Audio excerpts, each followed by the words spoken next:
The Chichijima incident, known as the Chichijima massacre, occurred in 1945 on Chichijima Island in the Ogasawara archipelago. It is widely known that senior Japanese Army and Navy officials executed 8 American prisoners of war who were crew members of a U.S. Navy air squadron and allegedly consumed the flesh of 5 of them. However, there is a discrepancy in the facts recognized by the Japanese side and American side, which has led to differing narratives. The widely propagated story is based on James Bradley's second book, Flyboys, known for his earlier work, Flags of Our Fathers, which investigated American prisoners of war pilots. It is important to note that this work has not been translated into Japanese, and all individuals involved in the investigation and interviews were Americans. There were no interviews or investigations conducted with Japanese island residents or military personnel involved in the incident at that time. In conclusion, while there is a fact of inhumane execution of prisoners of war, the specific events depicted in Flyboys, such as a Japanese commander ordering a military doctor to dissect the bodies of the prisoners of war and consume their organs, or the claim that the 8 captured soldiers were executed with the 5 of them being consumed, did not occur. In other words, many of the contents written in the book are not accurate, and there is a possibility that they were embellished to some extent to portray the actions of the Japanese military personnel as more heinous, potentially as a form of propaganda to tarnish the image of the Japanese military. I would introduce a part of the contents of Flyboys. In September 1944, during an air raid on Chichijima, a small island located 700 miles south of Tokyo, planes were shot down. 9 American pilots escaped from the aircraft. Of these pilots, 8 were captured and ultimately executed. Lloyd Walhoff, Grady York, James Jimmy Dye, Glenn Fraser Jr., Marvin Martian, Floyd Hall, Warren R. Bourne, and Warren Hinden Lung. The 9th pilot who managed to evade capture and was rescued by the U.S. Navy was George H.W. Bush, who was a naval pilot at the time. The captured pilots were beaten and subjected to torture before being executed as ordered by Major General Tachibana. Subsequently, in the Independent Infantry Battalion 308, the bodies of the captured pilots were dissected by the battalion's attached army doctor, and organs such as the liver were consumed. In that same month, of the 2 newly captured prisoners, one was executed and consumed by the order of Brigade Commander Tachibana in the Army, while the other was executed in the Navy. Rear Admiral Yoshi Shiso, the commander of the Special Base Force Communication Unit in Chichijima, and others consumed organs in the unit. Additionally, 1 individual was executed and consumed in the Navy by request of Lieutenant General Tachibana. According to later testimonies, Tachibana expressed delight after consuming the flesh and organs of the American soldiers, saying, "This is delicious.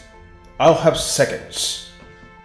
First and foremost, it is unlikely for a large bomber carrying multiple crew members to fly at a low altitude where land-based anti-aircraft guns can reach. Additionally, George H.W. Bush served as a fighter pilot in the Pacific during World War II. After experiencing the Battle of the Philippine Sea, he recalled being shot down by the anti-aircraft fire from the ground batteries on Chichijima on September 2, 1944, while he was a lieutenant, which resulted in the downing of his TBF Avenger aircraft. Considering that the Grumman-manufactured TBF Avenger had a crew of 3, and the numbers of American prisoners of war captured by the Japanese Army during the Chichijima incident mentioned in this book, as well as the number of soldiers rescued by American submarines, it can be deduced that at least 4 to 5 carrier-based fighter planes launched from the flagship conducted a sudden assault on Chichijima Island in the Ogasawara Island. There are doubts about whether the Grumman-manufactured carrier-based fighter, which was the mainstream at that time, could be shot down by coastal artillery on Chichijima. The waters around Chichijima were surrounded by American submarines at that time, and considering the scenario that some American soldiers, including Bush, were rescued, the number of shot-down planes would be at least more than 3. However, historically, in aerial battles during the Battle of Iwo Jima, It involves intense combat between the US and Japan.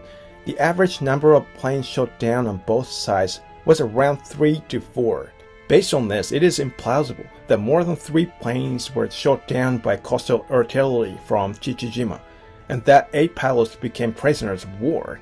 Furthermore, it is claimed that 8 individuals became prisoners of war, and among them 5 were brutally killed, dissected, and accused of Japanese officers consuming human flesh and organs.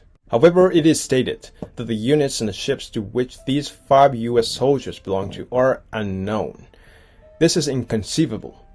Even during wartime, soldiers have identifications of dog tags, and it should be clear which units and ships the Grumman manufactured fighter pilots belong to. It is clearly absurd that the affiliation of the fighter pilots is unknown. First, according to the testimony of residents who witnessed the scene at the time on Ogasawara, it is said that a single American carried-based fighter was shot down from the anti-aircraft gun on Chichijima. It crashed into the sea visible from the island, and the soldier, believed to be Bush, was rescued by a submarine, and 2 of them became prisoners of war. The prisoners were beheaded on the order of Rear Admiral Tachibana, who was in command of the Ogasawara fortress at that time. At the time, Ensign Candidate Tsuchiya, a member of the 2nd Torpedo Boat Squadron of the Imperial Japanese Navy, who later became the chairman of the Japanese Federation of Bar Associations, testified that he had conversation with the prisoner Lieutenant Warren R. Bowen just before the execution. On the day of the execution, he also served as one of the escorts to take him to the execution site.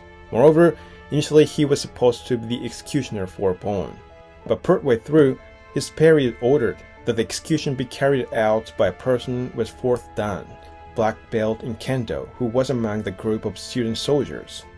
In Flyboys, it is described that he was executed on a sandy beach, but in reality, it was not a sandy beach, but rather a patch of soil with holes made by American artillery shells.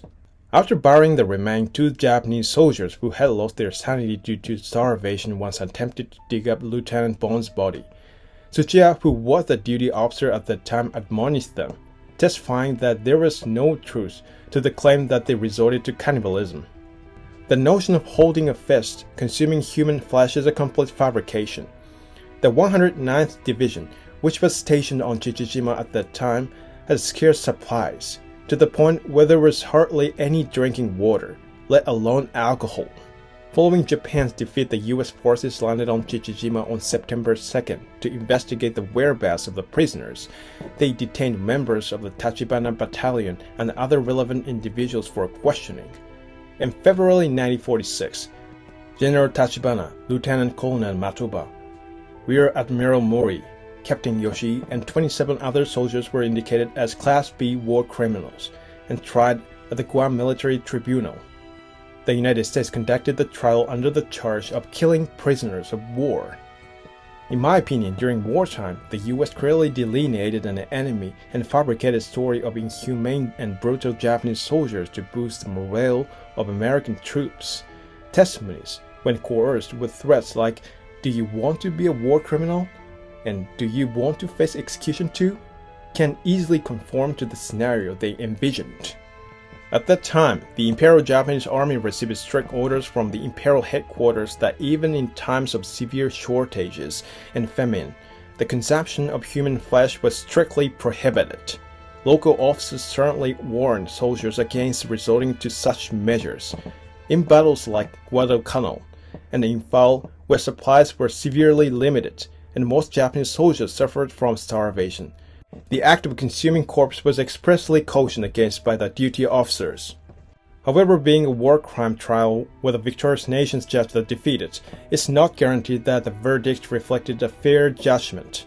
In many cases, the narrative of events was significantly altered, and Japanese officers were coerced into providing testimonies that deviated from the truth, leading their wrongful convictions. If Japan is condemned for its atrocities, then the legitimacy of the formal trials with a strong retaliatory intent on the part of the United States aimed at executing Japanese officers and staff members, as well as the brutality of the air raid on the Japanese mainland where civilians were indiscriminately targeted with incendiary bombs, and the dropping of atomic bombs twice resulting in the death of hundreds of thousands should be more critically examined, even by the victorious nations.